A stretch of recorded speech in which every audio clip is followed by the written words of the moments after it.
साथियों नमस्कार, मैं हूं प्रदीप रावत रवाल्टा और आप देख रहे हैं पहाड़ समाचार। उत्तराखंड में राजनीतिक लिहाज से आज एक बड़ी खबर है। बड़ी खबर इस लिहाज से कि उत्तराखंड की 2 विधानसभा सीटों बद्रीनाथ और मंगलौर विधानसभा सीट पर विधानसभा के उपचुनाव हुए थे। इन उपचुनाव में दोनों ही सीटों पर कांग्रेस ने जीत हासिल की है।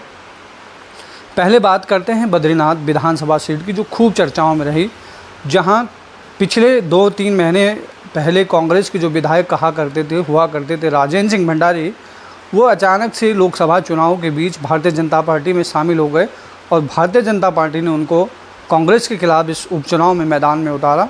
और कांग्रेस ने एक नए चेहरे को, हालांकि नया चेहरा राजनीति में नहीं है लेकिन विधायक के तौर पर वो पहली बार चुनाव लड़े, लखपत सिंह बुटोला, उन्होंने राजेंद्र सिंह भंडारी को 5000 से अधिक वोटों से चुनाव हरवा दिया। तो कुल मिलाकर के जनता ने यहाँ एक संदेश राजेंद्र भंडारी को दे दिया है, भारतीय जनता पार्टी को दे दिया है या राजनीतिक दलों को दे दिया है कि अगर आप किसी भी दल बदलू को उठाकर जनता पर थोपने का काम करेंगे तो जनता उसका करारा जवाब देगी और जनता सबक सिखाने का काम करेगी।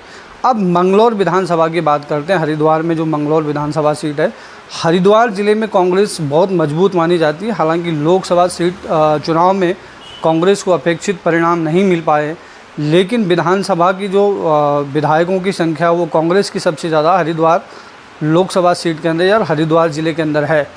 इस मंगलौर विधानसभा के उपचुनाव में पहले 10 राउंड तक ये माना जा रहा था कि जो भारतीय जनता पार्टी के प्रत्याशी हैं वो तीसरे नंबर पर जाने वाले हैं, लेकिन फिर अचानक से 2 राउंड में कुछ ऐसा उछाल आया कि वो एकदम से सीधे दूसरे स्थान पर पहुंच गए, तीसरे स्थान से, और बसपा के जो प्रत्याशी थे वो पिछड़ गए। और कांग्रेस के जो प्रत्याशी हैं काजी निजामुद्दीन, उन्होंने यहाँ 450 वोटों से जीत हासिल की है। इस पर बवाल भी हुआ, भारतीय जनता पार्टी ने रिकाउंटिंग भी मांग की है, लेकिन कांग्रेस ने जो भड़ाना का अचानक से 2 राउंड में बढ़ोतरी हुई उस पर सवाल खड़े किए हैं कि आखिर ऐसा कैसे हो सकता है कि लगातार जो पीछे चल रहे थे वो अचानक से उनको 6000 वोटों की बढ़ोतरी एक साथ हो गई और वो दूसरे नंबर पर आ गए।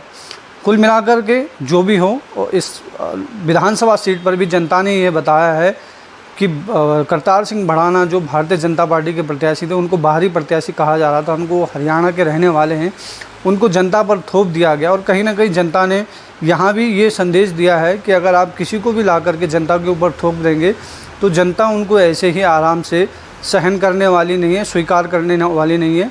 तो ये कुल मिला के एक संदेश है राजनीतिक दलों के लिए, भारतीय जनता पार्टी के लिए, कि अगर आप किसी को भी उठा करके जनता पर थोप देंगे तो जनता अब इस तरह से किसी को भी स्वीकार करने वाली नहीं है। जनता अपने बीच के नेता को, और शुचिता की राजनीति जनता चाहती है, और उस शुचिता की राजनीति पर जनता ने इस उपचुनाव में मोहर लगाई है। और ये कहीं ना कहीं 2027 के विधानसभा चुनाव के लिए भी एक संदेश है।